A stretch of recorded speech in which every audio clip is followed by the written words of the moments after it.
सर्क या हिमगह्वर। यह हिम से आच्छादित पर्वतों पर निर्मित अपरदनात्मक स्थल रूप है।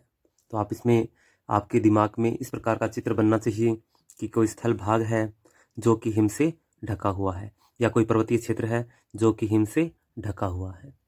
तो यहाँ पर अपरदन से निर्मित स्थल रूप है कौन? सर्क या हिमगह्वर।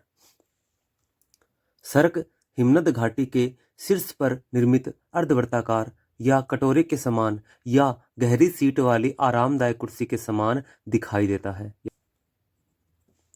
पर्वतों पर एकत्रित हिम जब नीचे आती है तब अपरदन से शीर्ष दीवार लंबवत किनारा, जिसे हम क्या कहते हैं, लंबवत किनारा वाले सर्क का निर्माण होता है।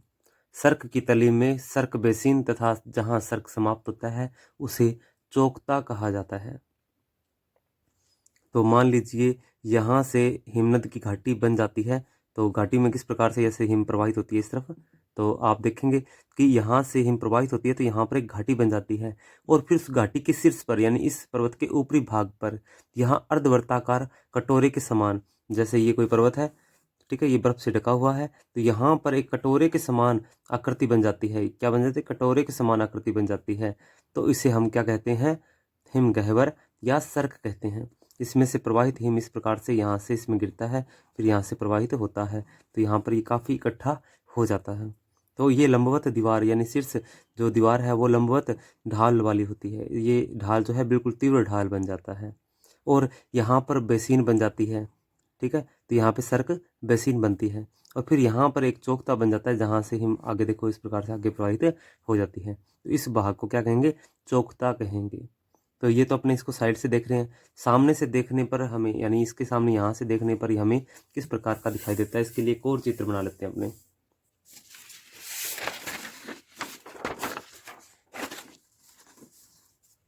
तो इसमें मान लो अगर ये धरातलीय क्षेत्र है, और इसके बाद में अपने यहाँ से मान लेते हैं, ठीक है। तो यहाँ से कोई पर्वतीय क्षेत्र ये ऊंचा, इसमें अपने इस प्रकार से एक ढाल इस तरफ भी है, यहाँ पर इसका और फिर इस जगह भी इसका गहरा ढाल बन जाता है। अब इसका ये जो ढाल है वो इस तरफ है, और ये ढाल इसका इस तरफ है, ठीक है। तो यहाँ पर से जो हिम आएगी इस तरफ, तो यहाँ पर अचानक से इस क्षेत्र में से नीचे गिरने लगती है, इसके बाद में नीचे तीव्रता से गिरने लगती है। कैसे गिरने लगती है? तीव्रता से गिरने लगती है, और फिर यहाँ जो है वो इसकी ढाल तक, इस भाग तक, यहाँ तक ये तीव्र गिरती है, क्योंकि यहाँ से हिम जो है इसमें कटकर यहाँ से तीव्र आती है। तो ये लंबवत ढाल तो कौन सा हो गया? ये वाला हो गया। इसके बाद में यहाँ पर एकत्र हो जाती है, तो ये बेसिन है। इस क्षेत्र में क्या है? यहाँ पर जब ये हिम एकत्र हो जाती है तो ये बेसिन है, फिर यहाँ से आगे की ओर प्रवाहित होती है। तो ये सामने देख रहे हैं, ऐसे ही यहाँ पर देख लो आप, थोड़ा और नुकीला कर लेते हैं इसको, कि ऊपर से यहाँ तीव्रता से गिरती है हिम, और फिर इस स्थान से यूँ मान लो आप, तो यहाँ से यहाँ तक तो तीव्रता से गिरती है, लेकिन इसके बाद में इस क्षेत्र में यहाँ पर इकट्ठी हो जाती है। तो यहाँ पर इकट्ठी होकर ये इस स्थान पे देखो यहाँ तक इकट्ठी हो जाती है। तो ये सारा भाग क्या है? इसके इकट्ठे होने का स्थान है, और यहाँ से तीव्रता से गिरती है। तो आप देख पा रहे हैं, तो ये दीवार है, यहाँ से लेकर यहाँ तक इस स्थान पे हिम इकट्ठा हो जाता है, और यहाँ से इसके बाद में प्रवाहित होकर बाहर चला जाता है। तो ये कहलाएगा सर्क या हिमगह्वर, हिम से भरा हुआ गड्ढा। तो हिमगह्वर यानी हिम का बनाया हुआ गर्त। अब इसके बाद में इसी के साथ में कुछ स्थलाकृतियाँ और ऐड हो जाती है, जिसको भी अपने इसके साथ समझ लेते हैं, बाद में ये कठिन हो जाएगा नहीं तो। जैसे है टार्न। सर्क बेसिन में हिम के दबाव या गहरे अपरदन के कारण बेसिन की तली में गड्ढे बन जाते हैं, जिनमें हिम पिघलने के पश्चात जल भरा रह जाता है, जिसे सर्क झील या टार्न कहा जाता है। तो ये है यहाँ पर टार्न, क्योंकि ये क्या है?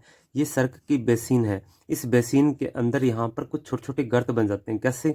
या तो हिम के दबाव के कारण, या हिम के अपरदन के कारण, या हिम का जो बड़ी शिला है वो गहरी अंदर समाई होती है और बाद में पिघल जाती है, तो वहाँ पर छोटे छोटे गड्ढे बन जाते हैं, जिसे टार्न कहा जाता है, ठीक है। तो याद रखिएगा, बेसिन के अंदर सर्क, जो ये सर्क बेसिन है, इसी के अंदर गहरे गड्ढे छोटे छोटे और गहरे गड्ढे जो हैं उन्हें टार्न कहा जाता है। ठीक है, इसके बाद में आप देखिएगा ये तीक्ष्ण कटक या आरेत। जब किसी हिमानीकृत पहाड़ी के दोनों सर्क विपरीत दिशा से परस्पर एक दूसरे की ओर खिसकते हैं तो मध्य का भाग अपरदित होकर नुकीला होकर कंघी या आरी के दांतों के समान दिखाई देता है, जिसे तीक्ष्ण कटक या आरेत कहा जाता है। तो तीक्ष्ण कटक या आरेत, ठीक है। तो इसमें क्या होता है कि पहाड़ी है ये, इसके एक सर्क यहाँ है, एक सर्क यहाँ है। ये सर्क दोनों के एक दूसरे की और ज़्यादा पीछे हटेगा। जैसे यहाँ से घाटी है ना, यहाँ से हिमनद की घाटी प्रारंभ हो गई है, ठीक है, यहाँ से आगे बहेगा हिम, यहाँ पर प्रारंभ हो गई है घाटी। तो इस घाटी के शीर्ष पर यहाँ से, ठीक है, तो ये जो शीर्ष है या अपर्दन, इसका बैक साइड अपर्दन होता जाएगा, इसका भी होता जाएगा। तो ये बीच में एक ये वाली दीवार जो है, कौन सी, जो मान लो जैसे ट्रेन के अंदर सफ़र कर रहे हैं, एक सवारी इस तरफ सीट पे बैठी है और एक इस सीट पे बैठी है, तो ये बीच का जो है ये देखो आप, बिल्कुल पतला हिस्सा होता है इसका। अगर अपनी तरफ वाला जहाँ से हम देख रहे हैं इस तरफ वाला अगर ये नुकीला हो जाता है तो इस प्रकार की आकृति यहाँ पर बन जाती है।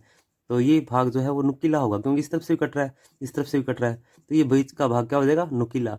इसे ही हम कहेंगे तीक्ष्ण कटक या आरेत। जब विपरीत सरक एक दूसरे के समीप आते हैं तो बीच का भाग अपरदित होकर ये कंघीनुमा या आरी के समान तीखा हो जाता है, तो इसे कहेंगे आरेत। कभी कभी तो ये यूं मानो कि अगर कोई पहाड़ी है तो उसके इस तरफ भी सर्क है और इस तरफ भी सर्क है। तो अब ये इतना नज़दीक आया, ये देखो बीच का इतना पतला हिस्सा क्या रह पाएगा, नहीं, ये कट जाएगा। तो यहाँ पर ये जो आकृति है ये उस तरफ से लेकर वहाँ से लेकर अपनी ओर तक, ठीक है, यहाँ तक यूँ मान लो ये, तो ये तीखी आकृति बन जाती है, ये कटक बन जाता है, ठीक है, जिसका ऊपरी भाग काफ़ी तीखा होता है, तो इसे हम कहेंगे तीक्ष्ण कटक। अब देखिए हार्न क्या है या ग्रीस सरंग क्या है। सरंग यानी सींग।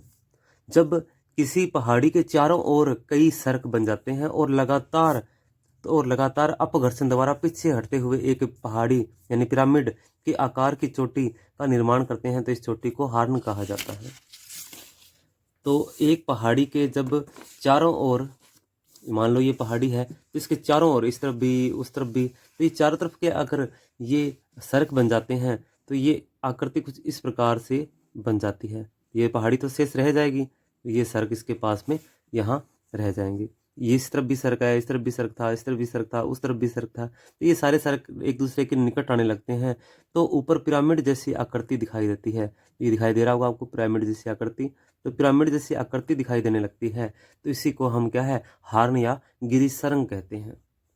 तो इस प्रकार से आपको ये समझ आया होगा, मैं आशा करता हूँ, और धन्यवाद वीडियो को पूरा देखने के लिए।